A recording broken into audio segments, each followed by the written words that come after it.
Lonnie did play a key role in the last great spiritual awakening in America. Lonnie messed up. Lonnie fell away, but he also thought he was going to walk out of there and preach again. And I think Mike and I could see that was not going to happen. He was just very thin. His body was emaciated. His eye was closed. It was really tragic. Ruslan. And how many years was Lonnie around for all of this? Very short period of time. He was almost like getting the car started. Yeah. You know, that little explosion. He was there. So Calvary Chapel had a little chapel they met in. Then they went to a tent. Right. Then they built their bigger building. Yep. Lonnie was only in the little chapel. By the time Calvary moved to the tent because they couldn't contain all the people, Lonnie was gone. Wow. And he had moved off to Florida because he wanted to work in his marriage. And that's reflected in the film. We show that Lonnie had his struggles. Yep. We show Lonnie was flawed. Everyone in this film is flawed. Yeah. You know, we're just showing how God did extraordinary things in the lives of ordinary people. Yeah. And so Lonnie left in short order. I mean, my tenure there with Lonnie was around a year and a half, I think at the most, and he was gone. Yeah. So the whole movie is kind of is that year and a half, Pretty much. 2-year window Yep. of you coming to faith and, Yes. and everything that happened that Yep. kind of sparked this movement. Yep. And so the theme of God using flawed people, Yes. right? That was strong and beautiful and all these different things. And I'm sure people at this point probably know how Lonnie's story, kind of went off the rails in the 80s and all this stuff that happened. You want to talk about that? Yeah, I mean, Let's if do it. you're okay. So, I'm sure. So what do you make of all of that? Like the divorce, and then him kind of pulling away from everybody, and then the homosexuality, and then the AIDS, and then it seems like he reconciled with everybody towards the end. What did you make of all? I mean, I know I just asked you about a whole decade of time. Yeah, well, I think it's important to talk about this because Lonnie, left Calvary. He went off to Florida. I kind of lost touch with him for years. And then I heard about what happened. So I would say Lonnie fell away spiritually. Okay. Wow. I mean, it clearly was backsliding. Okay. And in his own books that he's written about his life, he talks about how he was up partying. He started using drugs and he was living immorally. I don't know the specifics of his immorality, if it involved homosexual encounters.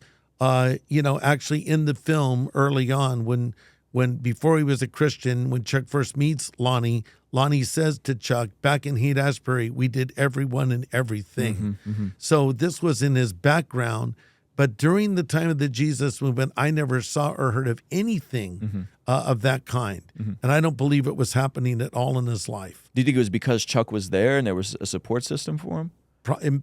Certainly contributed to it. He also was married to Connie at that time. Yeah. So then this is something that happened later. His marriage fell apart. I don't know the details of that.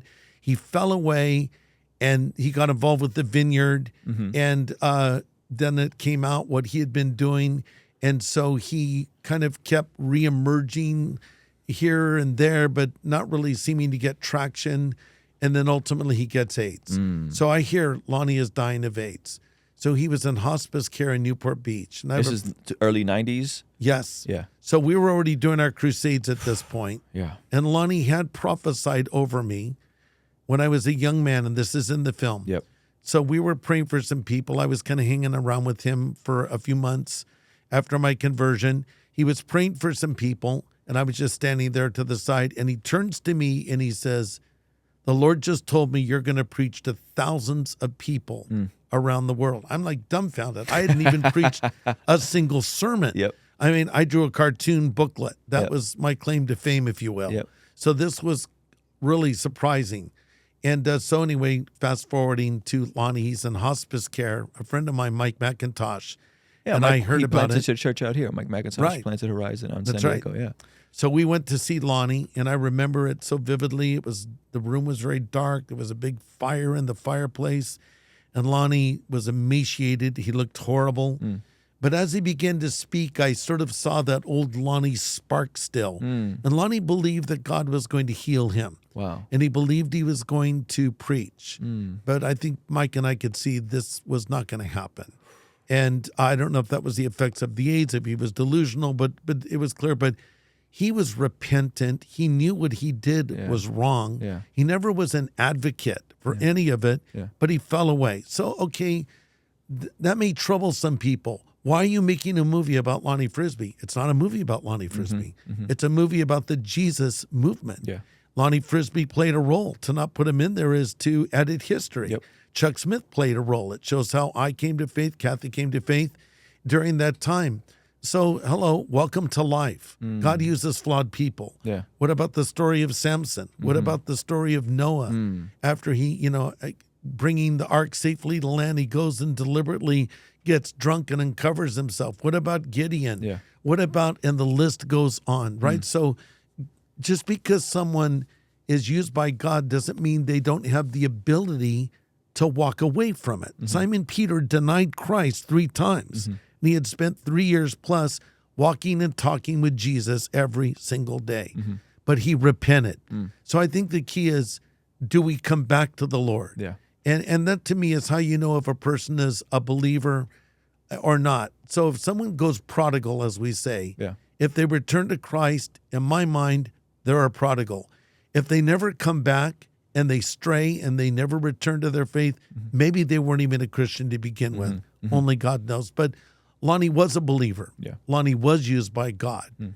Lonnie did play a key role in the last great spiritual awakening in America. Lonnie messed up. Lonnie fell away. Lonnie returned to the Lord. Lonnie was forgiven. Yeah, that's good. What were those conversations like those last couple of days? You said he was on hospice. Were you guys able to have any, how coherent was he and all that? Well, he was coherent, but he also thought he was going to walk out of there and preach again. And I think Mike and I could see that was not going to happen. He was just very thin. His body was emaciated. His eye was closed. It was really tragic, frankly. And I only was with him that one time. We prayed together, and we left her very sad to think of what could have been. Yeah. God can give us potential, and we can blow it. Like Samson had tremendous potential, but he continued to play with sin, hanging out with prostitutes, more than hanging out. And then ultimately, falling into sin with Delilah. And so his life came to an end, and you think, what could have been if he had not done that? So we all can sabotage God's plan for our life. He does give us a free will, but he does also give second chances. Yeah. Man, that's good. And I think that aspect of it is timely, because a lot of people right now, whether it's past traumas, whether it's, mental health, are dealing with so many different things, and they want to love on God, and they want to live his ways, yet there's this dual nature that they're fighting to suppress, and culture and society is telling us, just be your authentic self. Just be who you feel like you're supposed to be inside.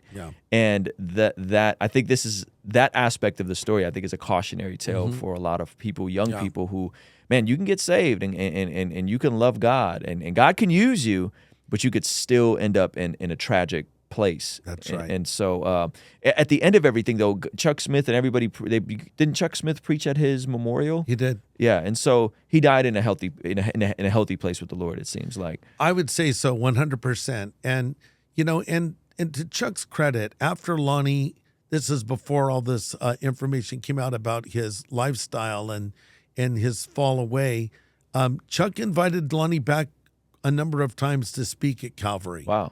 And so Chuck was always very conciliatory toward Lonnie and really had a heart to try to help him. We're going to be going to our Patreon exclusive segments. We're going to talk about revival today, what that would look like. I have a question about some billboards that apparently Harvest Church caught some flack for a couple years ago. And I have a question about deconstruction. So if you guys want to enjoy that part of the conversation, it'll be on our Patreon community. So, hey, if you enjoyed this video and you want to see the full extended version of this podcast, be sure to sign up for our Patreon community for only $5 a month. It'll really help us continue contextualizing the gospel using YouTube, media, and podcasting. And in exchange, you will get full unedited versions of the podcast, of our daily after party streams, a discount for our merch store, and exclusive access to our private Discord server. It's only $5 a month. The link for Patreon is in the description of this video, as well as the pinned comment below. If you're feeling like, yeah, I don't think I want to sign up for $5 a month, that's okay. We also have links in the description of this video where you can make a one-time contribution on Venmo, Cash App,